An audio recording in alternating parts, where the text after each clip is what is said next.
നമസ്കാരം. വെഞ്ഞാറമൂടിനെ ഞെട്ടിച്ച കൊലപാതക പരമ്പരയിൽ കുടുംബാംഗങ്ങളായ 4 പേരടക്കം 5 പേരെയാണ് യുവാവ് കൊലപ്പെടുത്തിയത്.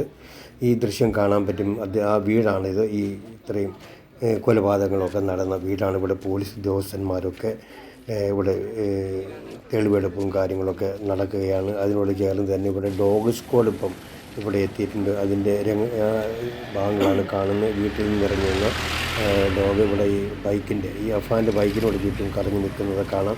അതുപോലെ തന്നെ അനുബന്ധിച്ച് തന്നെ ഇവിടെ ഫിംഗർ പ്രിൻ്റ് വിരലടയാള വിദഗ്ധരൊക്കെ വന്ന് ആ ബൈക്കിലെ വിരലടയാളങ്ങളൊക്കെ നോക്കുന്ന കാഴ്ചയൊക്കെയാണ് നമ്മൾ കാണുന്നത്. അതുപോലെ തന്നെ ഈ അപകടം നടന്ന ഉടനെ ഇതിൻ്റെ ശബ്ദം കേട്ട് ഓടിയെത്തിയ തൊട്ടടുത്ത നസറുദ്ദീൻ എന്ന് പറയുന്ന അദ്ദേഹം നമ്മളോട് കാര്യങ്ങളൊക്കെ പറയുന്നുണ്ട്. അതൊന്ന് കേട്ടിട്ട് വരാം. ഇന്നലെ വൈകുന്നേരം 6:15 മണിക്ക് ഞാനിവിടെ സിറ്റൗട്ടിലിരിക്കുമ്പോൾ അവിടെ ഗേറ്റിൽ അടിക്കുന്ന സൗണ്ട് കേൾക്കും. അങ്ങനെ ഞാനിവിടെ നിന്ന് നേരെ ഇറങ്ങി അവിടെ ചെന്നപ്പോൾ 4-5 പോലീസുകാർ നിന്നിട്ട് കൂട്ട് ബ്രേക്ക് ചെയ്യാൻ ശ്രമിക്കുന്നു. അതിനോടൊപ്പം ഞാനിവിടെ കൂടി അവർ കൂട്ട് ഇളക്കിയ ശേഷം അകത്ത് കയറി ഫ്രണ്ട് വാതിൽ നോക്കുമ്പോൾ അത് ലോക്ക് ചെയ്തു. പിന്നെ അവർ അടുക്കള ഭാഗത്ത് പോയപ്പോൾ ഗ്യാസ് തുറന്നിട്ട് ഗ്യാസിൻ്റെ സ്മെല്ലടിച്ചു. ഗ്യാസ് തുറന്നിട്ടിരിക്കുന്നതായിരുന്നു. അങ്ങനെ പോലീസുകാരെ മറ്റുള്ളവരെ മാറ്റിയിട്ട് ഗ്യാസ് ഓഫ് ചെയ്യാൻ എൻ്റെ അകത്ത് ഗ്യാസ് ഓഫ് ചെയ്തു. എന്നിട്ട് അവരെ കൂടെ തന്നെയാണ് ഞാൻ ഹാളിലേക്ക് ചെന്നപ്പോൾ കുട്ടി രക്തത്തിൽ കുളിച്ച് കിടക്കുന്നത്, കമഴ്ത്തി കിടക്കുന്നതായിട്ടാണ് കാണുന്നത്. അഫ്സാൻ. പിന്നെ അപ്പോൾ അതിനകത്ത് ബെഡ്റൂം ലോക്ക് ചെയ്തേക്കുകയാണ്. ആ ബെഡ്റൂം തുറക്കാൻ ശ്രമിച്ചിട്ട് നടന്നില്ല. അത് ഗ്രൗണ്ട് ഫ്ലോറിൽ തന്നെയാണ്. എന്നിട്ട് കുളിക്കാൻ തുറക്കാൻ ഒക്കാത്തതുകൊണ്ട് വെളിയിൽ കൂടെ വന്നിട്ട് ജനലിൻ്റെ ഗ്ലാസ് അടിച്ച് പൊട്ടിച്ച് നോക്കിയപ്പോൾ പിന്നെ ഉമ്മ എന്ന് പറഞ്ഞത് കണ്ണ് ചിമ്മുന്നുണ്ടാവും.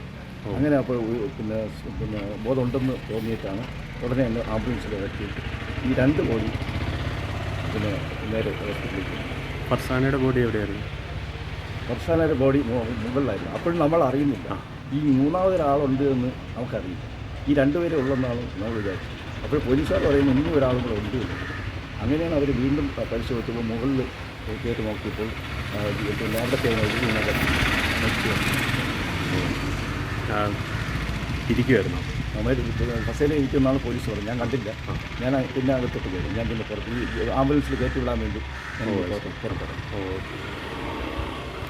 വേറെ പേര് ദോഷം ഒന്നും ഇവിടെ കേട്ടിട്ടില്ല. അവൻ പിന്നെ ആൾക്കാരുമായിട്ട് ഇടപെടൽ കുറവാണ്.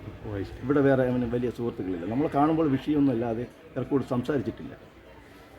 ഇവിടെ 10 വർഷമായിട്ടുള്ളൂ അവർ വസ്തു വാങ്ങിച്ച് വീട് വെച്ച് താമസമായിട്ട്.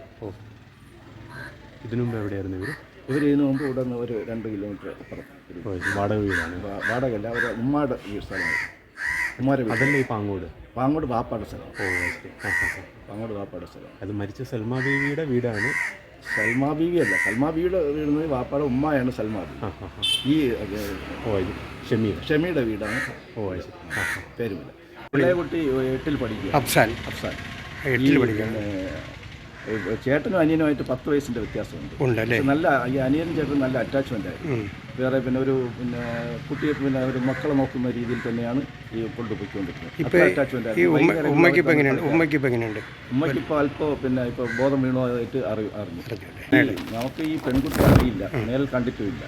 ഈ ഫർസാന എന്ന് പറയുന്ന കുട്ടി ഇവൻ സ്നേഹത്തിലായിരുന്നു. ഞാൻ വിളിച്ചുകൊണ്ട് വന്നതിന് ശേഷം അതിൻ്റെ കാരണം കൊണ്ടാവാം ഈ സംഭവങ്ങൾ നടന്നതെന്നാണ് നമ്മുടെ ഒരു നിഗമനം. ഈ ഫർസാന എന്ന കുട്ടി വെഞ്ഞാറമൂടിലാണ് താമസം.